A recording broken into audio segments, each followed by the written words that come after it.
The snow fell in soft, silent sheets over Denver, blanketing the spires of St. Agatha's Church in a hush that felt almost holy. Inside, the air was thick with the scent of lilies, candle wax, and nervous anticipation. Rows of pews were filled with family and friends dressed in their finest, their breath visible in the cool morning light filtering through stained glass. The organ played a gentle prelude, and every eye was fixed on the aisle where the bride would soon appear. Except for one pair of eyes. Ben Carter sat alone in the last pew on the right near the side door, as far from the altar as the church allowed. His gray suit was slightly too big at the shoulders, now the fabric worn from years of quiet wear. His hands rested on his knees, fingers laced so tightly the knuckles showed white. He stared at the floorboards, counting the grains in the wood, anything to keep his mind from drifting to the memories this place stirred. He hadn't wanted to come, but Emma had begged. "Daddy, please," she'd said the night before, her 8-year-old face serious beneath the glow of her bedside lamp. "Aunt Claire asked me to be a flower girl. She said it would mean everything if you were there, too." Her small hand had squeezed his. "I want you to see me in my dress." So here he was, not invited, not welcomed, but tolerated for Emma's sake. The bride's family, his former in-laws, had made that clear. 3 years after the divorce, they still carried the weight of old grief like a weapon. Ben understood. Grief had carved hollows in all of them. But understanding didn't make the silence easier. It didn't stop the whispers when he walked past. It didn't erase the way heads turned away when he entered the church. He kept his head down. Let them pretend he wasn't there. He was good at being invisible. The organ swelled. The doors at the back opened. Claire stepped into view, radiant in ivory, her veil catching the light like frost on glass. The congregation rose. Cameras flashed. Smiles bloomed. Ben stayed seated. He felt Emma's small hand slip into his from the aisle. She wore a pale lavender dress petals in her hair, a basket of white roses clutched to her chest. She looked back at him with a shy grin, then hurried forward to take her place. Ben's throat tightened. She was beautiful. She was happy. And she was his. That was enough. The ceremony began. Vows were exchanged. Rings slid onto fingers. The priest spoke of love that endures, of second chances, of building something new from the ashes of the old. Ben listened, but the words felt distant, like they belonged to someone else's life. Then in the middle of the blessing, a voice cut through the stillness like a bell struck too hard. "Look at me." It wasn't loud, but it was clear, sharp, unmistakable. Every head turned. A woman had risen from the third row on the left side. She was not tall, but she stood with such sudden purpose that the pew seemed to shrink around her. Dark brown hair fell past her shoulders in soft waves. Her coat was simple navy buttoned against the cold. Her hands trembled slightly at her sides, but her eyes, large hazel burning, were steady. They were fixed on Ben. He felt the weight of her gaze like a physical thing. His breath caught. He lifted his head slowly as though afraid the movement might break something fragile. She took one step into the aisle. Another. The organist faltered. The music died. Claire froze mid-smile. The groom glanced over his shoulder, confused. The priest paused, hands raised halfway through the blessing. The woman did not look at them. She looked only at Ben. "You can't keep living like you don't deserve to be loved anymore," she said, her voice trembling but resolute. "Look at me." Ben's mouth opened, but no sound came. He did not know her. He had never seen her before in his life. And yet something inside him, something long, buried, shifted at the sound of her voice. The congregation began to murmur. "Who is she? Is she drunk? What is she doing?" The woman ignored them all. She stepped forward again, closer now, until she was standing halfway down the aisle, directly in Ben's line of sight. "I'm sorry," she said, turning briefly toward Claire and the groom. "I'm so sorry for interrupting your day. I didn't come here to ruin anything. I came because I couldn't stay silent anymore." She looked back at Ben. "I know you think you don't belong here. I know you're sitting in the back because you believe you're no longer allowed to sit in the front. But you are wrong." Ben felt the air leave his lungs. No one had ever spoken to him like that, not since the day his world fell apart. The woman reached into her coat pocket. Her fingers closed around something small. She pulled it out. cradling it like a fragile thing. A piece of paper folded into quarters, edges worn soft from years of handling. She held it out toward him. "I've carried this for 20 years, she said. Ben stared at the paper as though it might burn him. She took another step. 20 years ago, a boy gave this to a girl who thought the world would be better off without her. He didn't know her name. He didn't ask for thanks. He just gave it." Her voice cracked. "And that girl never forgot." Ben's heart slammed against his ribs. He stood without thinking. The entire church watched in stunned silence. The woman walked the rest of the way to him, stopping just 2 pews away. She unfolded the paper with careful fingers. The handwriting was young, hurried, slightly crooked, but unmistakable. It was his. "You matter. Even if no one says it, you're not invisible." Ben's knees nearly buckled. He remembered the afternoon, now snow on the ground, a girl with stuttered words and downcast eyes, classmates laughing, books scattered across the sidewalk. He had been 17, awkward, unsure. He had picked up one of her books, slipped the note inside, and walked away before she could say thank you. He had thought it was nothing. She had carried it for 2 decades. Tears burned behind his eyes. The woman, Abigail, looked at him with something so tender it hurt. "You saved me that day," she whispered. Without even knowing it, Ben's voice was barely audible. I didn't know." "You didn't have to," she said. "But I did." She turned slightly toward the congregation. "I'm not here to steal this moment from anyone. I'm here because I heard he was coming today. I heard he still thinks he's invisible. And I couldn't let that happen." She looked back at Ben. "Ben Carter," she said, her voice steady now, "you are still worth loving." The words landed like a stone in still water. Ripples spread outward. Emma, standing near the altar in her flower girl dress, stared wide-eyed between her father and the stranger. Claire's veil trembled. The priest lowered his hands, and Ben, 41 years old, broken in more places than he could count, felt something inside him crack open. For the first time in years, he looked up, really looked up, and he saw her. Abigail Thomas, the girl he had forgotten, the woman who had never forgotten him. The silence in St. Agatha's Church was absolute, the kind that presses against the eardrums and makes every heartbeat audible. The organist's hands hovered above the keys, frozen. The priest stood motionless on the altar, the open Bible forgotten in his grasp. Claire's veil trembled as she turned fully toward the aisle, her bouquet clutched so tightly the stems bent. The groom's mouth opened, then closed again, words failing him.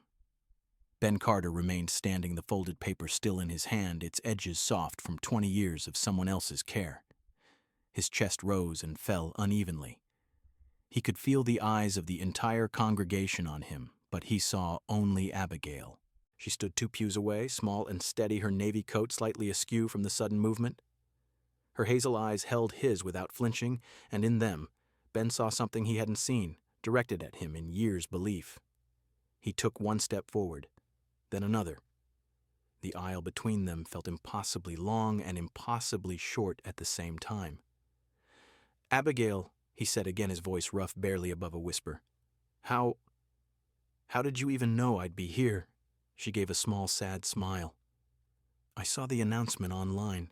Claire's wedding. I knew Emma would be in it. I knew you'd come for her." She paused. "And I knew you'd sit in the back." Ben swallowed hard. The truth of it stung.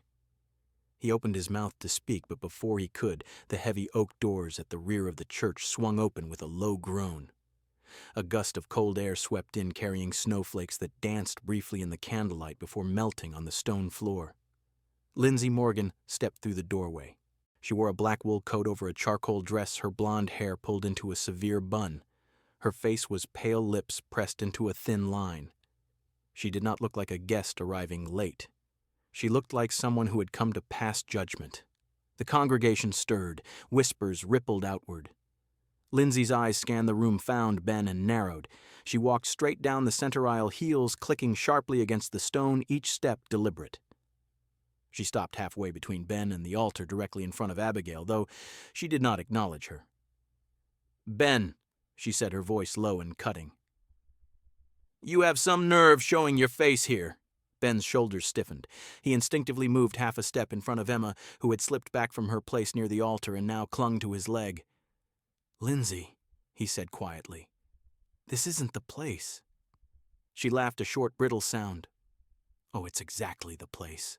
You think you can just sit in the shadows, pretend you belong, and no one will notice?" She turned, slightly addressing the room as much as him. "Everyone here knows what you are." Claire's mother, seated in the front row, shifted uncomfortably. The groom glanced at his bride, uncertain. Ben kept his voice even. "I came for Emma. That's all." Lindsay's gaze flicked to the little girl. For a fraction of a second, something softer crossed her face. Regret, perhaps, then it hardened again. "You came for Emma," she repeated mockingly. "And how much have you given her lately? $120 a month. That's what you call being a father." Ben felt the words like a slap. He had never missed a payment, even when it meant skipping meals, even when the landlord threatened eviction. But numbers didn't tell the whole story, and Lindsay knew it. Emma's fingers tightened on his pant leg.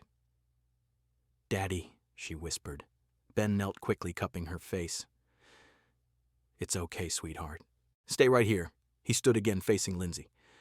"I've never stopped being her father," he said. "Not once." Lindsay stepped closer. "You stopped the day you signed the papers. The day you chose to walk away. I didn't choose, you did." Her voice rose, cracking the fragile hush. "You chose everything else over us. Over Ethan." The name landed like a stone dropped into deep water. Ben went still. The congregation froze. Even Abigail's breath caught. Lindsay's eyes filled with tears, but they were angry tears. "You know exactly what I mean," she said, quieter now. "Venomous. The day Ethan died, you weren't there. You weren't holding his hand. You weren't with him when he took his last breath, because you were somewhere else, doing something else, like always."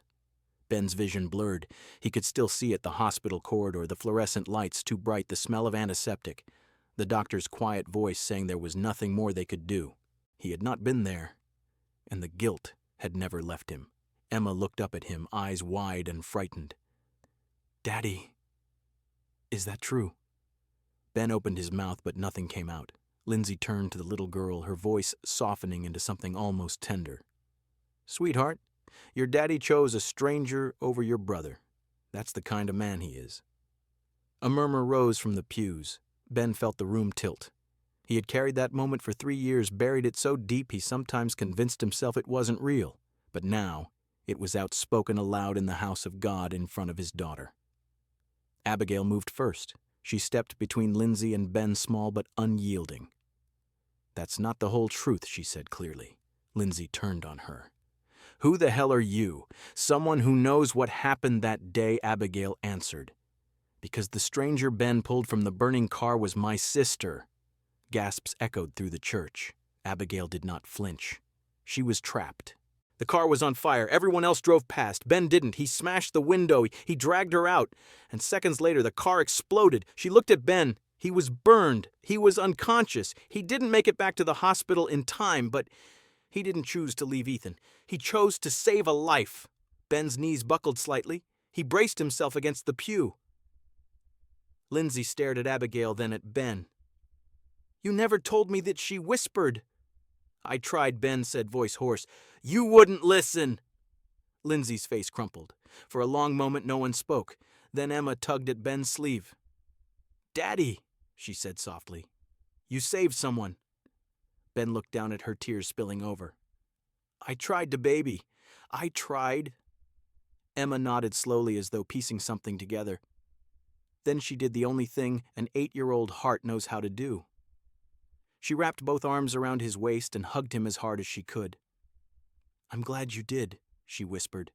Ben sank to his knees, pulling her close shoulders, shaking. Across the aisle, Claire wiped her eyes. The groom exhaled, shoulders dropping. The priest cleared his throat gently. "Perhaps we might take a moment," he said. But no one moved. The snow continued to fall outside, quiet and relentless. Inside, something had shifted. Not everything was mended, but something had been seen. And once seen, it could not be unseen again. 2 weeks after the interrupted wedding at St. Agatha's, the snow had thickened into a relentless blanket over Denver. Ben Carter sat in the small kitchen of his rented duplex staring at the official envelope on the table. The return address read, District Court of Denver County. His fingers trembled as he tore it open. The words blurred at first. Petition for modification of parenting time. Limitation of visitation rights. Grounds: financial instability, emotional instability, and risk of psychological harm to the minor child Emma Carter. Lindsay had filed for a court order to restrict his access to Emma, supervised visits only, possible reduction to every other weekend. Ben's breath came in shallow bursts. He had known the wedding incident would anger her. He had expected cold silence, maybe a few more missed calls when it was his turn to pick Emma up. But this was a declaration of war. Emma was upstairs humming softly while she colored at her desk. The sound of her voice drifting down the stairs was the only thing keeping him from falling apart. He called his public defender, a tired-sounding woman named Ms. Reyes. Mr. Carter, she said, after he explained, we'll fight it. But you need to understand, Lindsay's side has resources. They'll paint you as unreliable. We need evidence, character witnesses, proof of stability, anything that shows you're a fit parent. Ben hung up and stared at the wall. He had no savings. His job at the hardware store paid just enough to cover rent, utilities, and Emma's needs when she stayed with him. His truck needed new tires, the heat in the duplex sometimes cut out on the coldest nights. And the nightmares, those nights when he woke up sweating, still hearing the doctor's voice saying, we did everything we could, those were harder to prove as stability. He didn't sleep that night. The hearing was scheduled for 3 weeks later. On the morning of the court date, Ben woke Emma early. She wore her best dress, the lavender one from the wedding, and carried her favorite stuffed rabbit. Why do we have to go to court, Daddy? She asked in the car. Ben gripped the steering wheel. Sometimes grown-ups disagree about things. The judge will help us figure it out. Emma nodded solemnly. Will Mommy be there? Yes. Will she be mad? Ben swallowed. I hope not, sweetheart. The courthouse was cold and gray, the hallways echoing with footsteps and muffled voices. Ben sat on a wooden bench outside the courtroom, Emma beside him, swinging her legs. Miss Reyes arrived in a rumpled blazer carrying a thin file. They're going hard, she warned. Financial records, medical history, even statements from family members. We have your pay stubs, your lease, Emma's school reports, but we need more than paper, Ben nodded numbly. Inside the courtroom, the air smelled of old wood and stale coffee. The judge, a stern woman with silver hair pulled back tightly, took her seat. Lindsay sat on the opposite side with Mark Delaney at her elbow, both dressed in sharp business attire. Their lawyer, a man in an expensive suit, stood when called. Your Honor, he began, the petitioner seeks to modify custody based on clear and ongoing concerns regarding the respondent's ability to provide a safe, stable environment. Mr. Carter has a history of job instability, documented depression, and an incident at a recent family event that caused significant emotional distress to the child. He gestured toward Lindsay. The petitioner has remarried into a financially secure household. She can offer Emma consistency therapy if needed and a structured home. Ben felt the words like punches. Ms. Reyes stood. Your Honor, my client has never missed a support payment. He has maintained visitation without incident. The so-called incident at the wedding was an emotional moment, not a threat. Mr. Carter is a loving father who has overcome personal tragedy to remain present for his daughter. The judge nodded. Mr. Carter, do you wish to speak? Ben rose slowly. He looked at Emma, who sat in the back row with a court-appointed guardian clutching her rabbit. I'm not perfect, he said, voice low but steady. I don't have a big house. I don't have money for vacations. But every time Emma's with me, I make sure she knows she's loved. I read her stories. I help with homework. I hold her when she cries about missing her brother. I've never raised my voice to her, never missed picking her up. And I never will. He paused. I lost my son. I lost my marriage. I almost lost myself, but I won't lose her, not because of money, not because of mistakes I made trying to be a good man. The judge's expression remained neutral. Any witnesses for the respondent, Miss Reyes, hesitated. Before she could answer, the courtroom door opened. A woman stepped in. Abigail Thomas. She wore a simple gray coat over a white blouse, hair tied back. In her hands was a thin folder, The judge raised an eyebrow. Ms. Thomas Abigail said clearly, "I'm here as a character witness for Mr. Carter." Lindsay's lawyer stood immediately. "Objection. We have no prior notice of this witness." The judge leaned forward. "Relevance." Abigail met the judge's gaze. "I was present at the wedding where the alleged incident occurred, and I have direct knowledge of Mr. Carter's character that dates back 20 years. The judge considered. "I'll allow it, but keep it brief." Abigail walked to the witness stand. She placed the folder on the rail. 20 years ago, she began, I was a shy, stuttering teenager who believed I was worthless. One winter afternoon, classmates mocked me, scattered my books. I thought about disappearing. Then a boy, 17 years old, walked up, picked up my books, and slipped a note inside one. He didn't say a word. He just left. She opened the folder and held up the faded paper. "This is that note. It says, 'You matter, even if no one says it. You're not invisible.' I carried it every day for 20 years. It reminded me I had value when I couldn't see it myself." She looked at Ben. That boy was Ben Carter. A murmur ran through the courtroom. Abigail continued. 3 years ago, my sister was in a car accident on Highway 36. The vehicle flipped and caught fire. Witnesses said no one stopped, but one man did. He smashed the window, pulled her out. Seconds later, the car exploded. He was burned. He lost consciousness. He didn't make it to his own son's bedside in time." She turned to Lindsay. "That man was Ben. He didn't choose to be late. He chose to save a stranger. And because of that choice, my sister is alive today." She handed the folder to the bailiff. Medical records from the hospital, traffic camera stills, police report. All confirm it was him. The judge took the documents, scanned them. Lindsay stared at the floor. Mark Delaney shifted uncomfortably. The judge looked up. "Mr. Carter, is this accurate?" Ben nodded, voice thick. "Yes, Your Honor, but I never told anyone. I didn't want credit. I just did what I thought was right." The judge studied him for a long moment. Then she turned to the petitioner's table.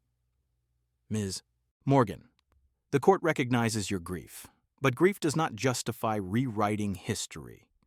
The respondent has demonstrated consistent, selfless character. The court will not restrict his parental rights based on financial disparity or past tragedy." She banged the gavel once. Petition denied. Visitation and joint custody remain as previously ordered. Ben exhaled, shoulders sagging.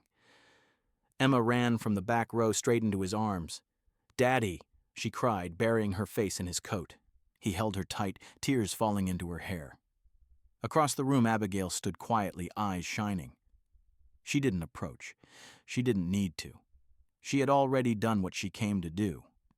And in that small courtroom under fluorescent lights and the weight of old pain, something broken began slowly to mend.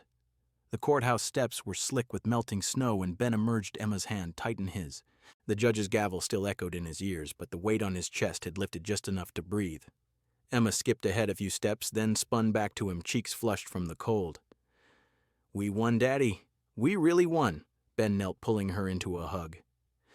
"Yeah, baby, we did." He looked up. Abigail was standing at the bottom of the steps, coat collar turned up against the wind, watching them with a quiet smile. She didn't approach right away. She waited until Emma spotted her and waved. "Come on, Daddy," Emma said, tugging him forward. "Let's thank her." Abigail met them halfway. "Thank you." Ben said the words, feeling small compared to what she had done. "You didn't have to come today, or bring all that evidence." Abigail shrugged lightly. "I didn't do it for you to thank me. I did it because it was true." Emma looked between them, then up at Abigail. "You're really nice, Miss Abigail. You helped Daddy keep me." Abigail crouched to Emma's level. "I just told the truth, sweetheart. Your daddy's the one who's always been there for you." Emma beamed. "He reads me stories every night. Even when he's really tired." Ben felt his throat tighten again. Abigail stood. "I was wondering if you two might be free tonight. There's a little place I'd like to take you. Nothing fancy. Just a thank you dinner.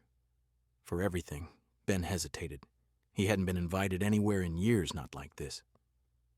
not by someone who had seen him at his lowest and still looked at him like he mattered.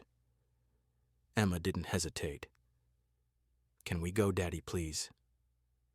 He looked at his daughter's hopeful eyes, then at Abigail's steady ones. "Okay," he said softly. "We'd like that." The lantern was tucked on a quiet side street in Lodo, its windows glowing warm against the gray evening. The sign was old hand-painted, the kind of place that had been there longer than most people remembered. Abigail held the door for them.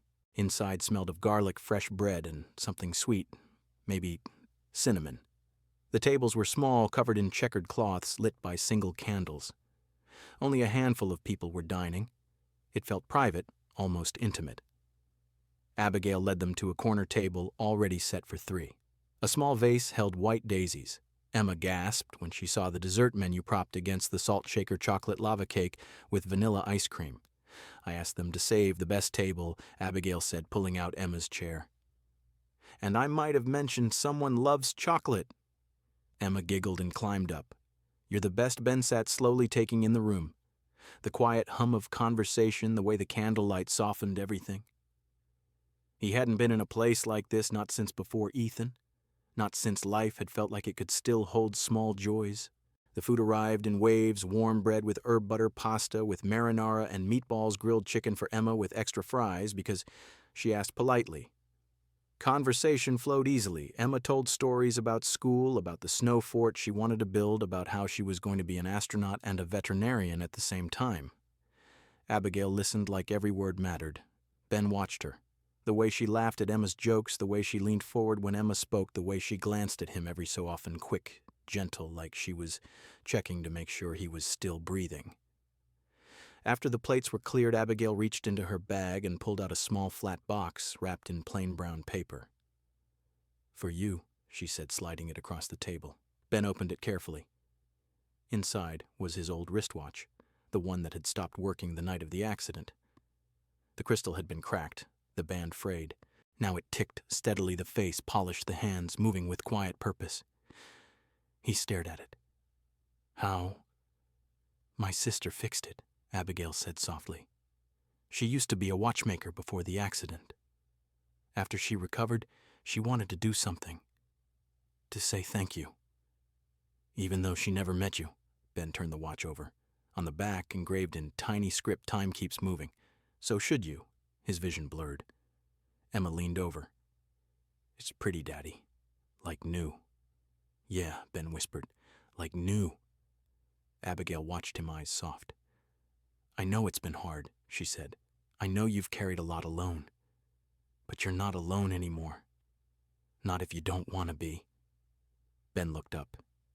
He saw the woman who had stood up in a church full of strangers at Ward, the woman who had carried his words for 20 years, the woman who had walked into a courtroom and spoken truth when no one else would. And for the first time in a long time, he let himself wonder what it might feel like to not carry everything by himself. Emma yawned, rubbing her eyes. "Time to get this one home," Ben said, standing. Abigail rose too. "I'll walk you out." At the door, Emma hugged Abigail's legs. "Thank you for the best dinner ever." Abigail hugged her back. "Anytime, sweetheart." Emma climbed into the truck, buckling herself in, already half asleep. Ben turned to Abigail under the street light. "I don't know how to thank you," he said. "You already have," she answered, "by showing up. Every day. For her, for yourself." He looked at her, really looked, and something inside him, something that had been frozen for years, cracked just a little more. "Maybe we could do this again," he said quietly. "Dinner, or coffee, or whatever." Abigail smiled, a real smile, small and hopeful. "I'd like that." Ben nodded, throat tight. "Good night, Abigail. Good night, Ben." He drove home through the snow, Emma's soft breathing beside him, the watch ticking steadily on his wrist. For the first time in years, the future didn't feel like something to survive. It felt like something he might actually want to live. 1 year later, the sun broke through the clouds over Washington Park in Denver, turning the late spring grass a brilliant green. Families picnicked under the cottonwoods, children chased kites, and the lake shimmered like a mirror. In a quiet clearing near the rose garden, a small gathering had formed fewer than 30 people, but every face was smiling. Emma, now 9, wore a butter-yellow dress that fluttered in the breeze. She stood barefoot on the grass, holding a small basket of white daisies. Her hair had been braided with ribbons, and her eyes sparkled with the kind of excitement only a child on a wedding day can have. Ben Carter stood at the center of the clearing in a simple charcoal suit, the same one he had worn to the courthouse, but cleaned, pressed, and worn with pride instead of dread. His old watch ticked steadily on his wrist, the one Abigail's sister had repaired. He looked older than 42 perhaps, but lighter. The lines around his eyes had softened. Across from him, Abigail Thomas waited in a flowing white dress that caught the light like fresh snow. No veil, no train, just clean lines and quiet elegance. She carried no bouquet. Instead, she held Emma's hand. The efficient, a kind-eyed woman from the community center where Ben volunteered smiled as she began. Today we gather not just to witness a marriage, but to celebrate a family that chose each other. Through loss, through silence, through courage, through truth. Ben and Abigail, you have already walked a long road together. Today you make it official. Ben looked at Abigail. She looked back. Neither of them spoke yet. They didn't need to. Everything that needed saying had already been said in courtrooms, in quiet dinners, in late-night talks when Emma was asleep, in the way they had learned to hold space for each other's grief without trying to fix it. The officiant turned to Emma. "Emma, would you like to say something?" Emma stepped forward, basket in hand. She looked up at her father, then at Abigail. "I used to think families only came one way," she said, voice clear and small. "Mommy, daddy, brother, sister. But then I learned that families can grow in other ways, like when daddy saved someone and that someone came back to save daddy. And now we get to be together. All 3 of us." She reached into the basket and pulled out 2 daisies. She handed one to Ben. "This is for you, Daddy, because you're the best dad in the whole world." Ben took it, eyes shining. She handed the second to Abigail. "And this is for you, Miss Abigail, because you made my daddy smile again. And you make me feel like I have a mom who sees me." Abigail knelt, tears slipping down her cheeks. "Thank you, sweet girl," she whispered. "I promise to love you every day, just like your daddy does." Emma threw her arms around Abigail's neck, then around Ben's waist. The small crowd laughed softly, wiped eyes, clapped. The officiant continued, "Ben and Abigail, do you take each other?" Ben spoke first, voice steady. "I do. I promise to show up even when it's hard, to listen when you need silence, to hold your hand when the nights are long, and to love you and Emma with everything I have left." Abigail smiled through tears. "I do. I promise to remind you that you matter every single day, to stand beside you, not behind you, to build a home where no one ever feels invisible again, and to love you both exactly as you are." Rings were exchanged, simple silver bands engraved inside with the same words Ben had once written on a scrap of paper, "You matter." The officiant smiled. "Then by the power vested in me, I pronounce you husband and wife." Ben stepped forward. He took Abigail's face gently in both hands, as though she might disappear if he held too tight. He kissed her slow, tender, full of years of waiting. Emma cheered, throwing daisies into the air like confetti. The small group applauded. Claire was there in the front row, clapping with tears in her eyes. Lindsay had not come, but she had sent a card, short, careful, but not cold. A quiet acknowledgement that time had softened some edges. After the ceremony, they walked to the lake. Emma ran ahead, kicking off her shoes, laughing as she dipped her toes in the water. Ben and Abigail sat on a bench, shoulders touching. He took her hand. "I still can't believe this is real," he said quietly. Abigail leaned her head on his shoulder. "It is, because we chose it. Every day we choose it." Ben looked out at the water, at his daughter, splashing at the life he never thought he'd have again. "I used to think the best parts of me were gone," he said, "that I'd given them away and couldn't get them back." Abigail squeezed his hand. "You didn't give them away. You gave them to people who needed them, and now they've come back." Ben turned to her. "I love you, Abigail." She smiled, eyes bright. "I love you too, Ben." Emma ran back, wet and giggling, and climbed between them. Group hug, she declared. They wrapped their arms around her, the three of them pressed close under the wide Colorado sky. Somewhere in the distance, a kite soared high bright against the blue. And in that moment, Ben understood something he had spent years trying to believe. Love doesn't always arrive on time. Sometimes it arrives late, scarred, quiet, unexpected. But when it does, when you're brave enough to open the door, it stays, it builds, it heals, it becomes family. And family, real family, is never invisible. It is seen, it is chosen, it is loved every single day.